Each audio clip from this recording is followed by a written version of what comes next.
I'm at Jakarta Airport. I'm flying with Garuda up to Doha in their business cabin. Now, I've never flown with Garuda before, and I've deliberately haven't looked at other reviews or videos or anything like that about this cabin and this route. So I am actually really excited to see what it's like and to be able to tell you what I think about it just with fresh eyes. Don't let me down, Garuda. And this is a reward booking, but I don't have any, Garuda points. I don't even know what they call them. And now you've had your first clue on how I did this, and I'll go into all the details about how I booked this reward flight later on in the video. But for right now, let's just go and get checked in. By the way, I'm Phil, and I'm on a grey gap year. So I'm ridiculously early, and I'm hopeful that I can check this bag in. The hotel do offer late checkout, but it's almost another night's cost. So I've just checked out early. I thought I would see if I can get rid of the bags, go through security, and maybe just sit in a lounge and relax there. Maybe have a bite to eat, have a drink, something like that. So let's see how we get on. Hiya. When you're assigning my seat for the Jakarta to Doha leg, can you make it as far back in the business cabin as possible? Oh, I see. So the ones that are grey are the ones I can have. 7. Yeah, I'll take 7 then. Thank you. Yes. I have an onward ticket. Do you need to see it? Yeah, of course. I keep getting asked this question, and I don't get it up in advance. I do apologise.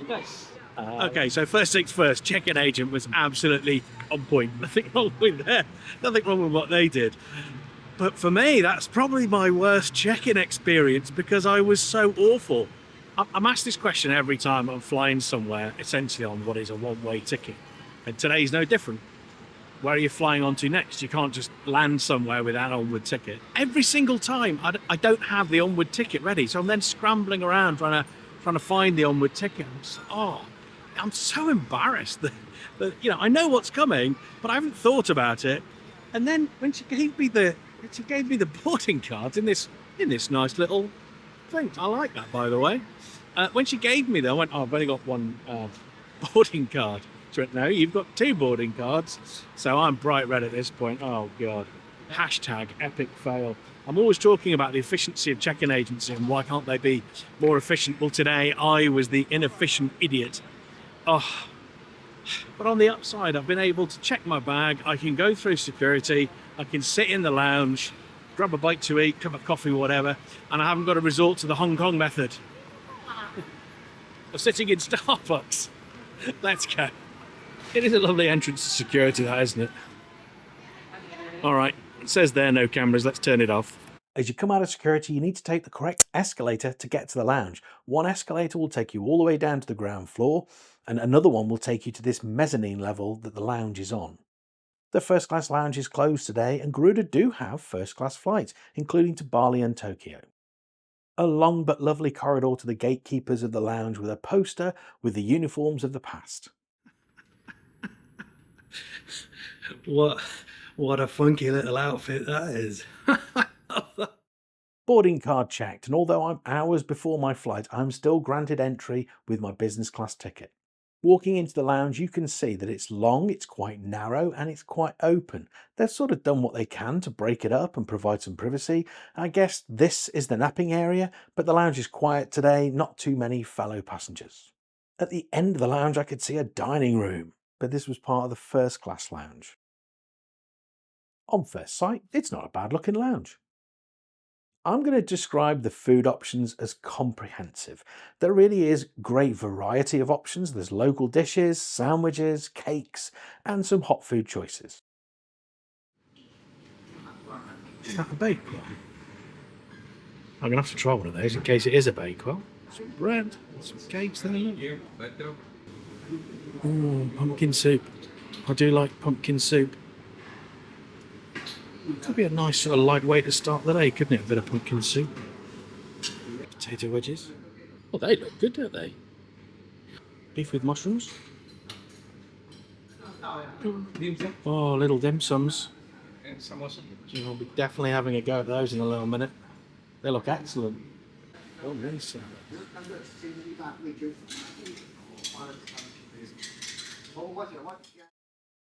Continue past the buffet and you're going to find a couple of well-equipped office suites. And then onto another lounge area that is also completely empty of other passengers. For me, it's time to get some of that pumpkin soup, and I just couldn't resist trying some of the little pastries. Wow, this is incredibly delicate. It's just falling apart. Well, it's not a big one. I think it's sort of like a confectioner's custard. The pastry's great, but it's just too delicate to eat. So I'm planning to eat on the plane, so I'm keeping it light, and I'm resisting the temptation of those little dumplings. But now it's time for a drink. So anyway, I went to this bar, I got someone's attention, and it is an alcoholic drinks bar. So I said, vodka tonic? He said, gin and tonic? I said, no, vodka tonic. Do you have vodka? He said, no. I said, do you have gin? He said, no. Okay, what do you have? And he said, we have white wine, red wine, or Bing Tang beer. Here it is. So I settled in with my bintang and watched the planes take off. So a pleasant time in a good, if not world-beating lounge. Now it's time to go to the gate. I know we haven't got to the actual flight yet, but remember, there's chapters in the video if you would prefer to skip ahead. Pip, pip. I wonder if that was a friendly pip or an unfriendly pip. Jakarta. It was an unfriendly pip. It was a get out of my way, I'm about to run you over pip. So what did I think of that lounge? Well, there's definitely pros and cons. Thought the food was reasonable, kept fresh. I was in there for a few hours. The menu didn't change, but it was still, you know, turned over, kept nice. The lounge itself is comfy, the staff are really nice. One thing they didn't have was international plug sockets. And everywhere I've been on this trip so far, hotels, lounges, everything, they've all had international plug sockets. But anyway, minor thing, very minor thing, right? 3 types of alcoholic drink and like 4 different tins of pop limits it somewhat. It's a big thumbs down for me. I think if you can have an international lounge for your flag carrier, then that really is the minimum you should be putting out. But hey, that's just me. I've flown out of Jakarta Airport a few times now, and I do like this spacious, well-lit airport. If you enjoy high-end shopping, then this probably isn't the airport for you, but that holds no interest to me, either at airports or anywhere else for that matter. Interesting mix, fashion and confectionery.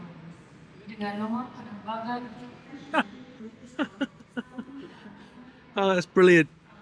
They're all wrapped, so you can't read it or do anything with it unless you actually pay for it. Oh, they've clearly played knifey spoony before, haven't they? In the airport, there's a decent selection of food and drink options, but I need a can of deodorant. 3 different brands of vitamin, minerals, whatever you need. Bilbao, what the heck's that? Arouse in a bottle? Is that right? Arouse? Arousals. But if you run out of deodorant, I'm afraid you're going to stink. Every airport seems to have a Smith's. Why can't they have a Boots the Chemist? Boots, are you listening to this? Get yourself a chain, have a chat with the people at Smith's. See how they do it. You'll clean up. Pun intended. There's lots of reasons to like Jakarta Airport, like this reading corner. Other international airports would slap another coffee shop there. Hey, we can't waste revenue generating space on passenger comfort. And these comfortable padded napping couches, hey, I struggle to think of many airports that actually have these.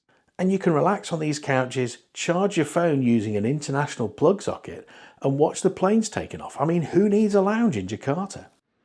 So I've walked past this little children's play area a few times, and it makes me chuckle every time. It's basically it looks like it's a bit of scaff with some pipe lagging on it, and then they've sort of done their best, put some other bits and bobs in there. But I mean, you can't call that safe for kids, can you? You'll have someone's eye out with that, you will. That is the most pathetic ball pit you are ever likely to meet. It's just rusty scaffler. And I mean, look, that is really sharp. I mean, that's not just bad, it's dangerous, isn't it? I kind of feel if you filmed kids playing in there, you would assume it was a charity appeal. These children are waiting for a plane at Jakarta Airport. Well, I'm actually at the gate really early, which is unusual for me. And they're making various announcements. I can't make head and tail of any of them. I have seen, or I thought I'd seen 1 or 2 people sort of go through the gate, but I must be mistaken because the scrum is just forming. And I'm sure if people were actually going through the gate, then it would be a full court press, wouldn't it? And boarding commenced and the scrum was fully formed. Crouch, bind, and set. Keep it stable. That's boarding for you. You want to Salamat malam. Where are you from? England? I'm UK, yeah. Bit of Bahasa for you there, mate. Right, great stuff. I'll need to find out what that is before I put it on YouTube. That's all right. It was. Could have said a lot worse. Yeah, well, don't. There's a good one. I have taken my life in my own hands, including that, but they asked to be in the video and they were really fun to chat to as I shuffled through the crowded gate. And once I was through the gate, it was actually a bit of a hike to the door of the aircraft. Hello. Sorry. Thank you. And into the business cabin of this Boeing 777-300ER. 6 rows of business class in 121 configuration and an extra middle row at the back, making a total of 26 business class seats. The seats are all facing forward and they're staggered, so if you want extra privacy, pick a seat next to the window away from the aisle. And if you're a couple, you can pick a centre pair that are side by side. I'm in seat 7K, which is the second row, and I was told this is the furthest back I could sit on this flight. At the seat, there is a pillow and a little amenity kit. You have won an amenity kit. This kit comes in a beautiful blue bag with cloud design.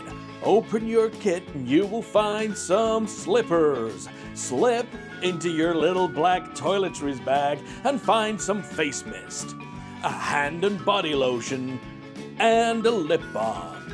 Delve a little deeper and you'll find earplugs. Inside this paper wrapper is your blankety-blank toothbrush and toothpaste. Having a snooze with a fear of missing out, then these handy stickers will let the cabin crew know when to wake you up. Forgotten your eye mask? Well, we have you covered. Do you see what I did there? Struggling with messy flight hair? Then this brush and comb combo will straighten you out. And this whole kit is yours to keep with your Garuda business class flight. Back to you, Grey Gap Year.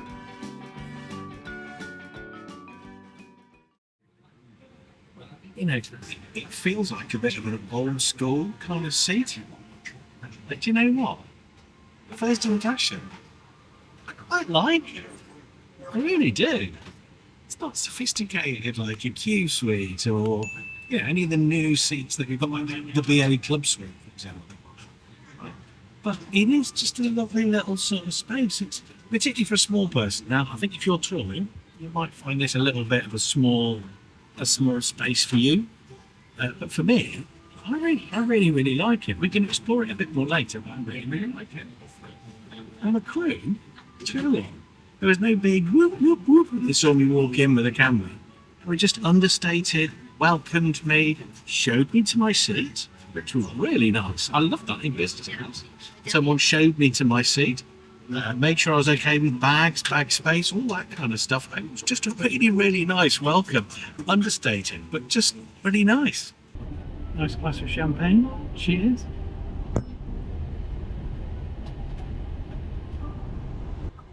And a hot towel.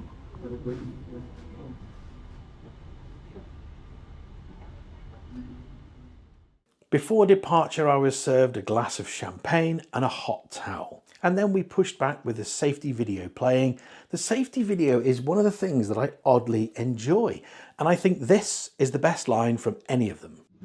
In an emergency situation, do not panic. Fasten your seatbelt and advance down. This is a night flight, so from a takeoff point of view, move along, there's nothing to see here. This aircraft is over 10 years old, but it isn't really showing any signs of wear or tear. Although it doesn't have all of the extra toys that a Q Suite has, we do have a comprehensive seat control and a remote on a wire, a little bendy reading light, and the light is adjustable in there, along with another reading light in the ceiling. The tray table is stored in the back of the seat in front, and I haven't seen this design before. The tray table is fixed, but the seat will move back and forward to position you by the table. It's perhaps a little small, but it's very sturdy, and it swings out of the way if you want to get out of the seat. It's a nifty little setup. And the seat's a bit bigger than I first thought, and it has a footrest under the foot cubby for taller passengers. I guess we'll just have to see how this works in bed mode a bit later on. These are my 5'4" legs with the seat upright. The armrest is away from the window, so there's a greater feeling of space there too. The seat was padded and comfortable with an adjustable headrest, and this is a rarity on business seats, so it's a bit old school, but I stand by my previous comment. You know, I really like it. The in-flight entertainment screen is about adequate, and the selection of entertainment is below par. The touchscreen didn't respond particularly well, so I just used the handheld remote. There were odd episodes rather than complete season box sets for TV shows, and that's fine for half-hour comedies, but not great if you want to get into a new drama series. The movie side of things wasn't much better. A search on the drama category of movies yielded 6 options. The list is short, and you might struggle to fill the time with a selection. So make sure you download your own entertainment onto your own device. The headphones were alright, I suppose. On the flight, I gave them 2 or maybe 3 out of 5. This really is a weak part of their offering. The table was laid for dinner, and again, I really liked it. White tablecloth, black tray, it's simple but it works well, and there's a little electric candle. Perhaps that's a nod to their codeshare partner, Qatar Airways. The starter was chicken sambal. It appears a little basic, but effort's gone into the presentation, and you know, I give marks for effort. The crew's done a good job with the tools at hand. The drinks menu's limited, but my red wine was delivered by a great flight attendant who popped in to see me just enough to make me feel well cared for, but not so much as they were being a pest. They were a great crew. On to the main course, and I had a choice of food, and I picked the beef rendang. Another simple presentation, a good-sized portion, tasty beef and rice. So we're not set in the world of gastronormal light here, but it's tasty, traditional fare, and I'm getting stuck right in. Another choice when it came to pud, and I shied away from the cheese board and I picked the chocolate ganache. Another simple presentation. This is with raspberry sauce, but that's definitely a strawberry. It was a satisfying end to a simple, tasty meal. I'm okay for right now, thank you. Thank you. Yes, please, thank you. And that's an example of the great service that I received on this flight. After dinner, I consulted the limited drinks menu and I ordered a coffee and a Shivers 12-year-old whiskey. So although it's limited, I did have something to enjoy.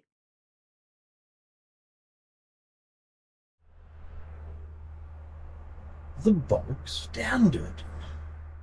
This is a nice loo with little vanity lights on the mirror, a large wash hand basin. There's some not too fancy amenities, not that I really know about that stuff.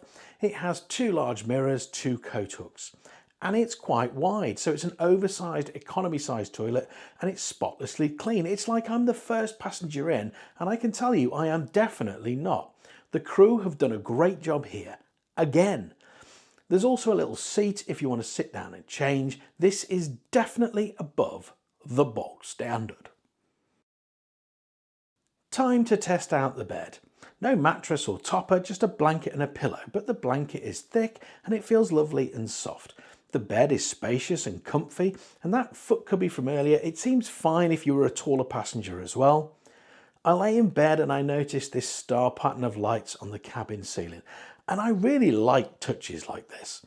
Now, I don't know if they actually match the constellations, but let me know in the comments if you know. I had a short nap, and when I woke, I decided to order another drink, which was delivered with a bowl of nuts. More great work by the crew. So the lights have just come back on, and I just want to talk about the crew for a couple of minutes, the cabin crew. They've been absolutely exceptional. So sort of sat in the seat on me. And there was someone up and down with trays. The trays had snacks and things on. Absolutely superb. You would see someone just walk up and walk down. They just sort of walk up and walk down. Like, not bothering anybody, but they were just looking at each passenger, like trying to catch your eye. And that is exactly what was missing in that queue suite that I was in. It was like, you've got to push your call well, got to get someone to come and see you. Then they'll look after you. Then I guess we know that. But that up and down catching your eye thing is just the perfect level of service that you want. I loved everything about this cruise here, from the sort of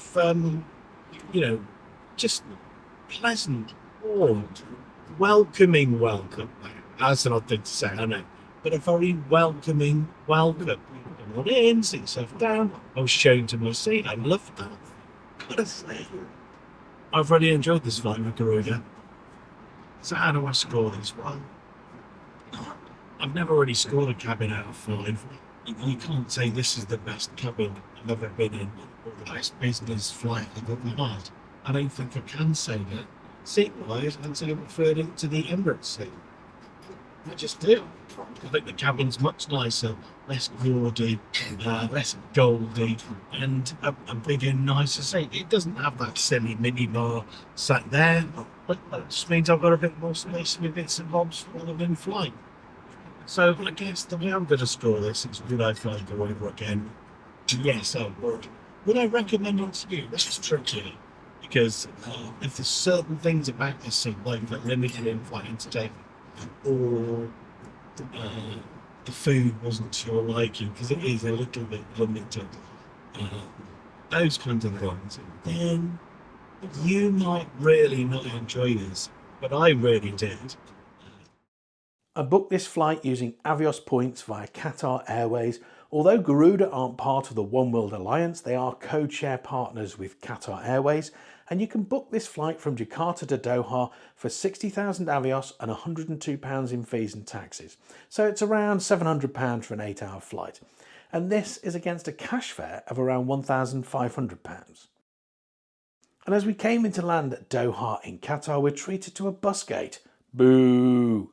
The bus took me to the terminal and then into the Al Safwar first class lounge. And if you'd like to find out what I thought of that, well, make sure you subscribe and you'll get a notification when that video is released. I did allude to my experience in business class with Emirates a moment ago, and if you'd like to see what that was like, then this is the next video you should watch. I paid £345 all cash for that business class flight with Emirates, and I can tell you how you can book that flight for even less in the video.